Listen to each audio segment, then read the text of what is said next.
Bine v-am găsit la primul episod în care vom juca Am-Nam. Acum, hai să începem cu prima întrebare. Care dintre voi are o dirigintă? Serios, sunt singurul care are următoarea întrebare. Care dintre voi toți ați vorbit la telefon și a spus că sună de la Paula ITBC?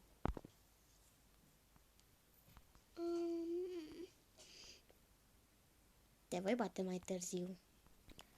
Un coleg de-al vostru v-a bătut de la școală? Bianca, tu ai fost bătută? Ce-i dacă am un coleg nesimțit? În fine, nu contează. Am-Nam fost păcălit de Laurențiu. Doar pe Vlad nu l-a mințit. Ce-i dacă e BFF-ul meu? Am-Nam fost bătut cu cureaua. Eu sigur n-am fost bătut.